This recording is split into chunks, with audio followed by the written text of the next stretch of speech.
Assalamualaikum warahmatullahi wabarakatuh. Bertemu lagi di kelas bahasa bersama Ibu Raisya. Kali ini kita akan membahas mengenai teks persuasi, khususnya dalam memahami poster. Bagaimana? Sudah siap untuk belajar? Mari kita mulai. Sebelumnya, Ibu ingin bertanya kepada Ananda mengenai beberapa hal mengenai poster. Pernahkah Ananda melihat sebuah poster? Nah, tentunya pernah ya. Lalu biasanya di mana sih Ananda melihat poster tersebut? Biasanya mungkin Ananda melihat di tempat-tempat umum atau di pinggir jalan mungkin ya. Lalu jika pernah, apa kira-kira ya isi poster tersebut? Ananda boleh menjawab sambil membayangkannya.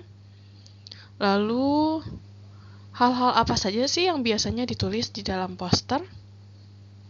Dan kira-kira tujuan pemasangan poster tersebut apa ya? Bagaimana? Sudah terjawab?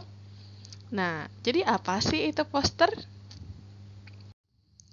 Menurut Kamus Besar Bahasa Indonesia, poster adalah plakat yang dipasang di tempat umum berupa pengumuman atau iklan. Nah, jadi kalau kita biasa sebelum Ananda pergi sekolah melihat iklan yang ada di pinggir jalan, itu merupakan sebuah poster. Nah, jadi poster ini sebenarnya seringkali kita temukan di kehidupan sehari-hari. Untuk lebih lanjutnya, dengan kata lain, poster itu adalah media publikasi yang terdiri atas tulisan, gambar, atau kombinasi keduanya dengan tujuan memberikan informasi kepada khalayak ramai.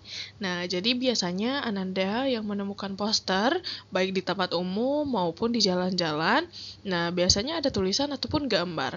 Dan tentunya mereka membuat itu poster sangat menarik sehingga orang-orang yang sedang lalu lalang itu tertarik untuk melihat isi poster tersebut. Lalu sebenarnya tujuan dibuatnya poster itu untuk apa ya? Nah, ada dua tujuan dari poster. Yang pertama ada tujuan umum dan tujuan khusus. Tujuan umum adalah sebagai media publikasi agar masyarakat membaca dan melakukan sesuatu sesuai dengan apa yang ada di dalam poster tersebut. Jadi secara tidak langsung dia mengajak seseorang untuk melakukan sesuatu.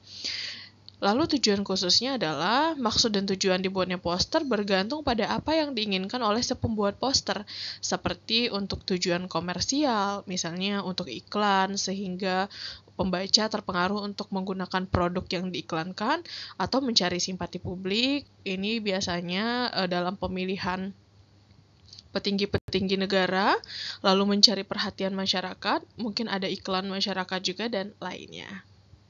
Nah, lalu ciri-ciri poster itu seperti apa sih? Pertama, poster itu terdiri dari komposisi huruf dan gambar di atas media kertas atau kain yang berukuran besar. Kenapa? Karena supaya mudah dilihat dari jauh oleh pembaca. Jadi tidak harus dilihat secara fokus, tetapi bisa sekali lewat.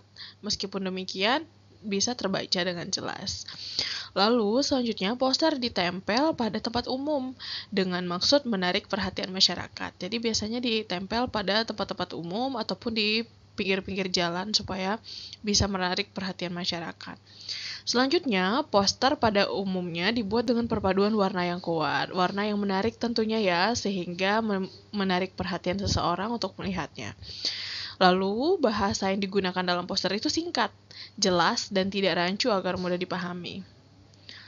Pesan yang ingin disampaikan sebaiknya disertai dengan gambar, supaya bisa lebih jelas dan orang-orang berpikir hal yang sama dengan apa yang ingin disampaikan oleh si penulis poster. Selanjutnya, poster itu dapat terbaca secara sambil lalu. Nah, ini kuncinya karena biasanya poster akan dibaca sambil lalu, bukan fokus untuk sengaja dibaca. Oleh karena itu, tulisannya harus besar dan singkat. Nah, lalu syarat poster yang baik itu seperti apa ya? Pertama, poster itu pastinya menggunakan bahasa yang mudah dipahami, bukan bahasa yang ambigu. Karena poster itu juga dilihat sekali lalu sehingga harus cepat bisa ditangkap maksudnya oleh pembaca. Kedua, susunan kalimat dalam poster harus singkat, padat, jelas, tetapi berisi. Selanjutnya, poster menggunakan kombinasi antara kalimat dan gambar. Hal ini untuk memudahkan atau menyamakan persepsi Sehingga gambar ini akan membantu visual untuk membayangkan pesan seperti apa sih yang ingin disampaikan oleh penulis. Selanjutnya, poster juga harus mampu menarik minat khalayak. Ini yang paling penting ya, karena poster itu berusaha untuk mengajak khalayak untuk melakukan sesuatu, sehingga harus menarik. Media yang digunakan dalam poster harus menggunakan bahan yang tidak mudah rusak atau sobek, karena sifatnya harus tahan lama ya. Dan karena juga diletakkan di tempat umum, jadi harus menggunakan media yang bagus kualitasnya. Dan ukuran poster sebaiknya disesuaikan dengan tempat atau lahan pemasangan poster. Biasanya kalau untuk baliho di pinggir jalan itu akan lebih besar daripada yang diletakkan di tempat-tempat umum. Bagaimana? Sudah paham mengenai syarat poster yang baik? Nah, di sini sudah ada beberapa jenis poster yang bisa dilihat. Yang pertama ini ada poster niaga. Ada itu poster iklan ya. Siapkan lidahmu, keripik pedas. Nah, seperti ini. Lalu juga ada poster kegiatan. Di sini adalah kegiatan lintas sekolah atau pensi sepertinya ini ya. Lalu ada poster layanan masyarakat. Ini langkah mencegah penularan virus corona. Dan ada poster kelas, misalnya dilarang makan atau minum di dalam kelas. Jadi banyak sekali ya poster-poster yang ada, dan tentunya dari contoh poster ini kita lihat, semuanya menggunakan kalimat yang singkat, padat, dan jelas, dan menggunakan warna-warna yang menarik. Sehingga pembaca tertarik untuk melihatnya, dan satu lagi, untuk menarik pembaca untuk melakukan sesuatu yang mereka minta. Misalnya, seperti poster Diaga, dia membuat seseorang untuk membeli keripik pedas ini. Dan kalau yang ini untuk supaya siswa tidak makan di dalam kelas. Nah, setelah tadi kita berkenalan dengan poster dan melihat bagaimana syarat dan ciri poster, jadi apakah Ananda bisa menyimpulkan apa sih sebenarnya teks persuasi itu?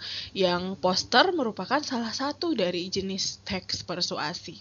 Ada yang bisa menjawab? Ya, benar sekali. Jadi teks persuasi itu adalah teks yang berisi ajakan, bujukan, saran, pengaruh, himbauan, larangan, arahan, atau perintah kepada seseorang untuk melakukan sesuatu sesuai tujuan yang ingin dicapai oleh si penulis.